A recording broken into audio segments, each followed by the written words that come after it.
Welcome back, students. Dear students, in this session, I would like to share the topic temperature entropy diagram, that is TS diagram and Carnot cycle. Let us see what is TS diagram.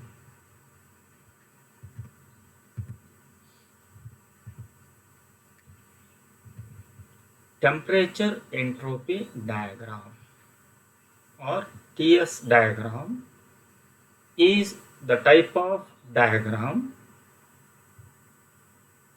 most frequently used to analyze energy transfer in thermodynamic cycles. This is because the work done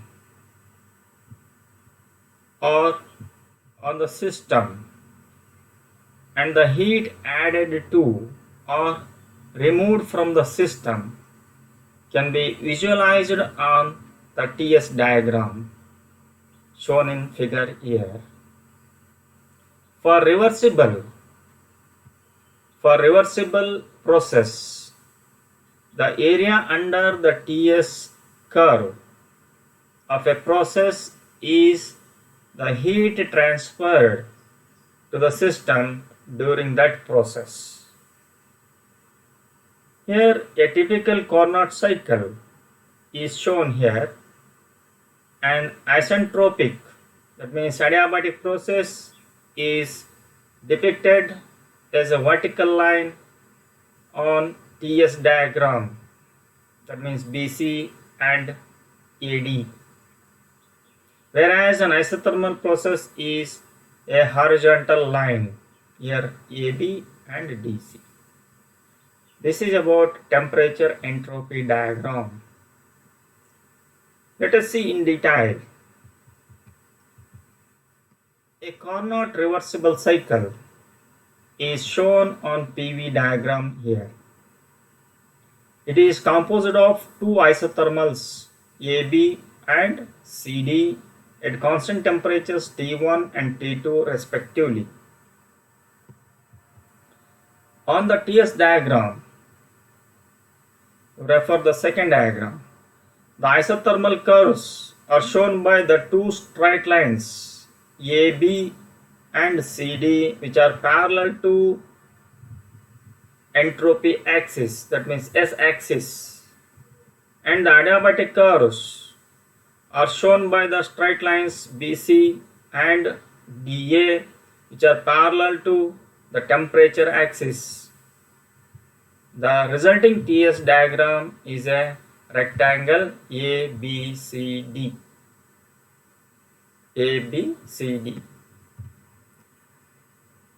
This is about temperature entropy diagram. Now we shall discuss the temperature entropy diagram in detail. What you have to find out using this TS diagram. Let's suppose a Carnot's reversible cycle on TS diagram. Suppose S1 be the entropy of working substance in state A. S2 the entropy in state B. Q1 be the heat absorbed along AB. Q1 is the quantity of heat absorbed along AB during isothermal expansion at constant temperature T1, and Q2 is the quantity of heat rejected in the isothermal compression at constant temperature T2 along CD. In going from A to B along the isothermal expansion AB, the gain in the entropy of the working substance is given by S2 minus S1 is equal to Q1 by T1. Let it be equation 1. In going from C to B to C along adiabatic expansion, from B to C along adiabatic expansion, there is no change in entropy, then the entropy is equal to 0.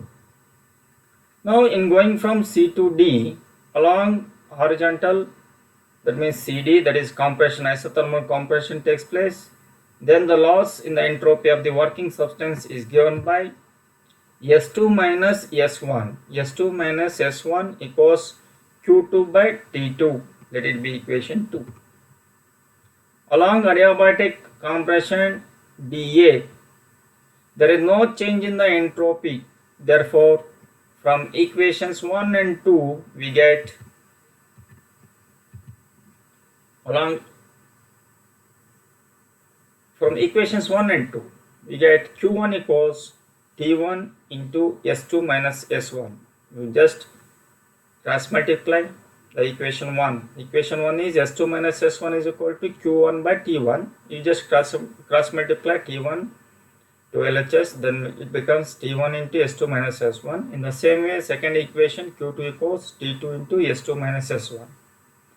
Therefore, work done Q1 minus Q2 equals T1 minus T2 into S2 minus S1.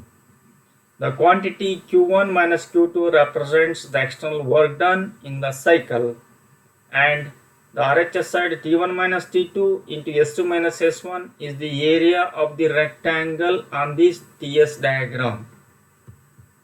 Thus, the area of the rectangle on the TS diagram represents the external work done in a reversible Carnot cycle. Now, we switch over to change in entropy during change of state. How the entropy change over during the change of state.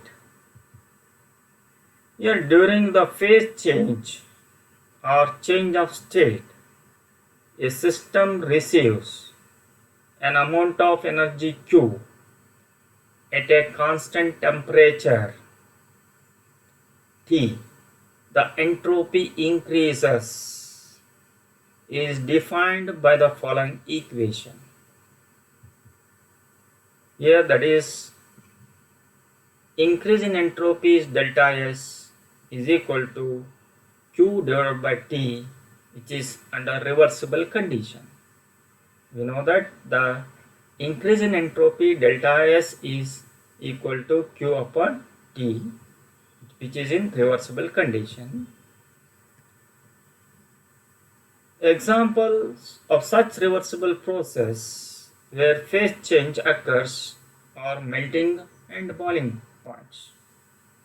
At the melting point, the quantity of heat Q is equal to delta H. That means it is the latent heat of fusion at constant temperature T, where T is the temperature for fusion.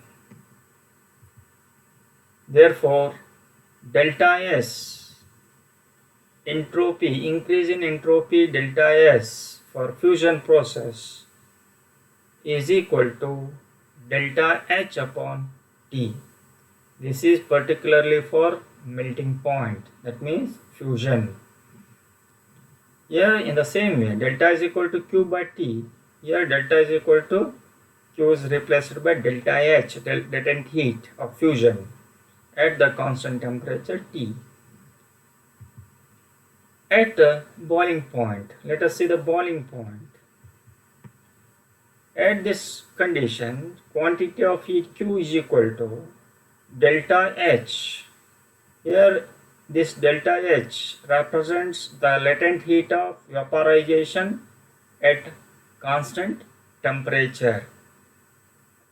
Here Q, in the above equation, Q is replaced by delta H, latent heat of vaporization. Therefore, increase in entropy is equal to delta H by T for vaporization. We can assess the spontaneity of the process by calculating the entropy change of the universe. If entropy increases is positive, then the process is spontaneous. If delta S is positive, then the process is spontaneous process. This is about the change in entropy during the change of state. Thank you.